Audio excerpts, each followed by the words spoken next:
우리 친구들 잘 지냈어? 이젠 여름이 돼서 이렇게 신부님이 반팔 잠옷을 입고 잠을 잔단다. 자, 여름엔 모기도 많고, 확실히 목도 많이 마르고, 그렇지? 자기 전에 옆에 물을 떠놓고 자는 것도 좋은, 건강을 위해서 좋은 방법이래. 그래서 신부님은 자기 전에 물을 떠놓고 뚜껑을 덮어놓거든? 그래서 아침에 일어나면 양치를 하고 물을 한 컵 정도 쭉 천천히 마시다 보면 물이 쭉 내려가면서 신부님 장이 하루를 기지개를 펴며 일어나는 게 느껴져. 우리 친구들 날이 더워질수록 건강 열심히 챙기고 물도 자주자주 마시면 좋겠어. 오늘은 하느님께서 어떤 이야기를 들려주실까? 성서에 어떤 분이 나와서 또 우리에게 하느님의 위대하심을 보여주실까? 우리 기대하는 마음을 가지고 한번 들어보자. 눈물 뚝 작전.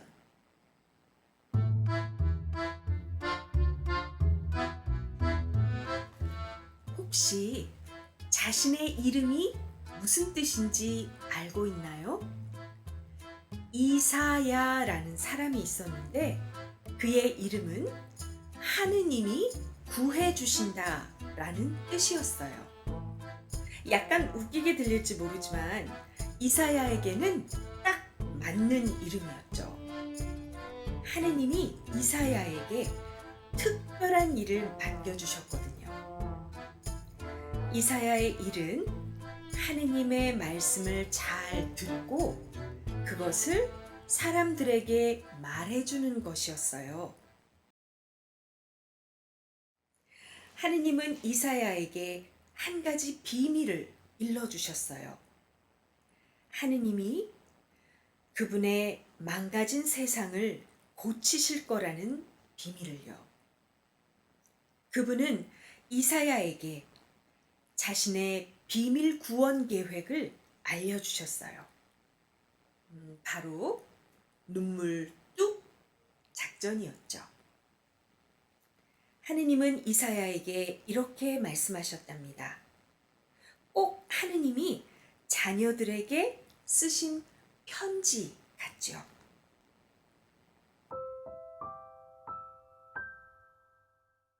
사랑하는 어린 양들에게 넓은 들판의 양들처럼 너희는 다 나를 떠나서 헤매고 있다. 너희는 언제나 나를 피해서 달아나곤 했다. 그래서 지금 너희는 길을 잃었지. 너희는 돌아오는 길을 찾을 수 없다. 하지만 나는 너희를 향한 사랑을 거둘 수 없구나. 내가 너희를 찾으러 가겠다. 너희를 돌보아주고 사랑해줄 목자를 너희에게 보내려는 것이다. 그 목자가 너희를 내가 있는 집으로 데려올 것이다. 너희는 캄캄한 방 안에 있는 사람들처럼 계속 더듬거리고 있다. 하지만 그 어둠 속으로 밝은 빛이 비칠 것이다. 빛은 그가 햇빛처럼 모든 그늘을 몰아낼 것이다. 작은 아기가 태어날 것이다. 왕의 아들이다. 그의 엄마는 남편도 없는 젊은 여자일 것이다. 그의 이름은 임마누엘이 될 것이다. 하느님이 오셔서 우리와 함께 하신다라는 뜻이다. 그는 다윗 왕의 후손이며 평화의 왕이다. 그렇다. 바로 그가 와서 너희를 구해줄 것이다. 하지만 그는 누구나 기대하는 그런 이는 아니다. 그는 왕이지만 왕궁에 살지 않을 것이다. 돈도 많지 않고 오히려 가난할 것이다. 그는 종이 될 것이다. 하지만 이 왕이 온 세상을 고쳐줄 것이다.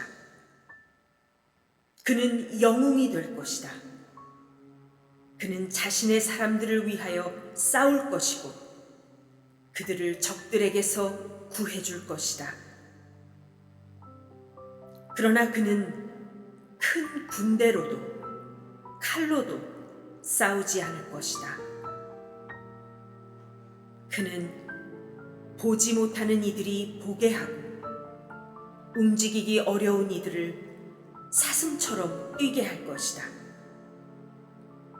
그는 모든 것을 원래의 상태대로 회복할 것이다.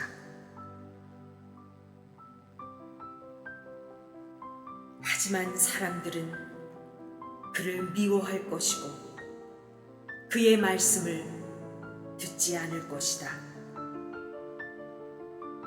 그는 어린 양과 같이 고난을 당하고 죽을 것이다.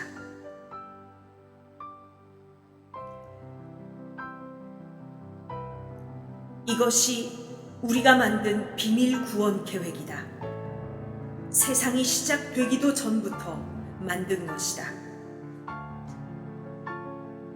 너희를 다시 데려오는 길은 이것뿐이다. 하지만 그는 죽은 채로 있지는 않는다. 내가 그를 다시 살릴 것이다. 그러다가 어느 날 그가 영원히 다스리려고 다시 오면 산들과 나무들이 춤추며 기뻐 노래할 것이다. 땅은 큰 소리로 외칠 것이다. 그의 이름이 온 땅에 가득할 것이다. 물이 바다를 덮는 것처럼 말이다. 모든 슬픈 일들은 사라질 것이다. 죽음마저도 죽을 것이다. 그리고 그는 모든 눈에서 모든 눈물을 닦아줄 것이다. 그렇다. 구원자가 올 것이다. 그를 찾아라. 그를 잘 살펴라. 그를 기다려라. 그가 올 것이다. 내가 약속한다. 사랑으로 하느님이. 이사야도 참 안 됐죠. 그는 백성에게 하느님의 편지를 읽어주고 또 읽어주었건만 아무도 듣지 않았어요. 전혀. 백성은 하느님의 약속을 들으려고 하지 않았어요. 믿지도 않았고요. 혹시 너무 좋아서 믿어지지 않았던 걸까요? 잘 먹고 잘 살았대요로 끝나는 이야기라서? 하느님의 말씀이 옛날 이야기처럼 들리기는 하죠. 더구나 사람들은 대뜸 말하죠. 옛날 이야기는 사실이 아니라고. 하지만 진짜 그럴까요?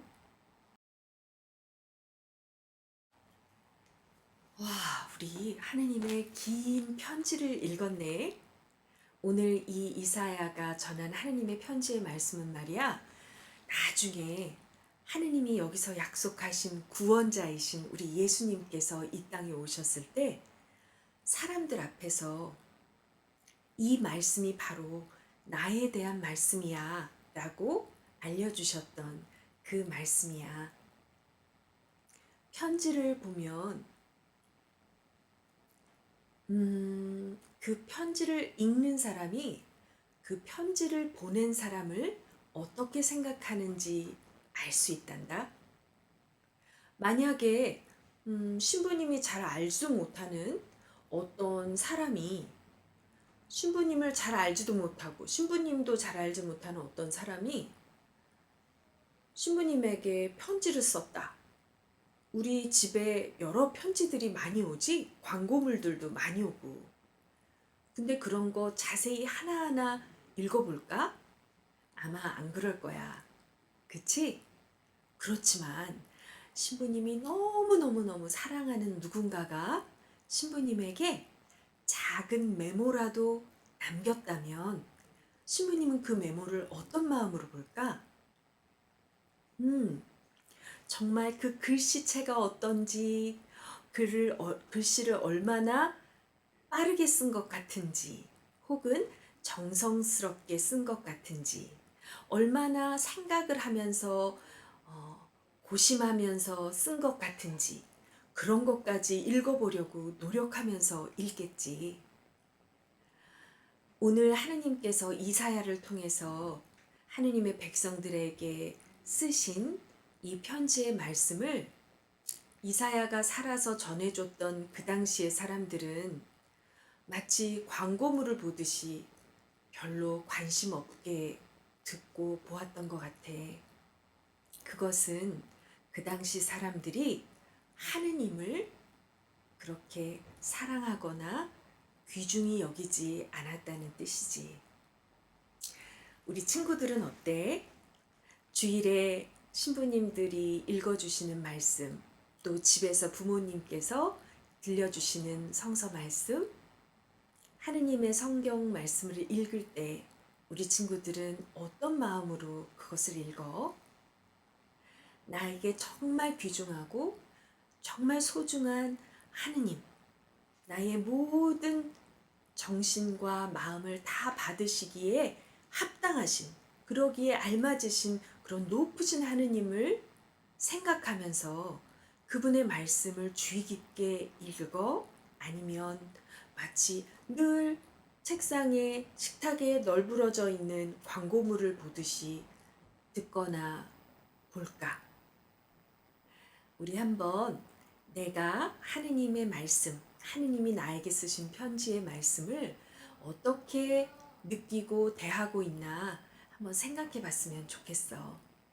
그리고 다음에는 하느님이 또 편지의 말씀을 들려주실 때, 또 편지를 받았을 때 우리 온 마음을 다해서, 마음을 다하고 정성을 다해서 하느님의 말씀을 믿고 사랑하는 마음으로 들여다보도록 하자. 그러면 신부님과 함께 기도하고 잠자리에 들자. 사랑의 하느님, 저희를 너무나 사랑하셔서 단 한 분 아들이신 우리 성자 예수 그리스도를 우리에게 보내주셨고, 정말 하느님이 우리를 어떻게 사랑하시는지 절대 잃어버려지지 않고 지워지지 않는 놀라운 십자가의 편지로 저희에게 말씀해 주셨어요. 주님께 진심으로 감사드려요. 그리고 그뿐만 아니라 우리가 늘 하느님의 말씀을 읽고 들을 수 있도록 해주셔서 우리가 언제든지 하느님의 마음과 하느님의 뜻을 알고자 하면, 하느님이 우리를 향해서 무엇을 말씀하셨는지 듣고자만 하면 알고 들을 수 있도록 하느님의 귀한 성경 말씀을 주셨음을 감사드려요. 저희가 혹시 그동안은 정말 주의를 기울이고 온 마음을 쏟아 주님의 말씀을 보지 못했던 때가 있었더라도 이제부터는 하느님이 주신 말씀을 언제나 저희에게 들려주시는 하느님의 그 편지를 온 마음으로, 사랑하는 마음으로 들을 수 있도록 도와주세요. 오늘 잠자리에 드는 모든 친구들과 주님 함께 해주시고 축복해 주시기 원합니다. 감사하며 예수 그리스도의 이름으로 기도합니다. 아멘.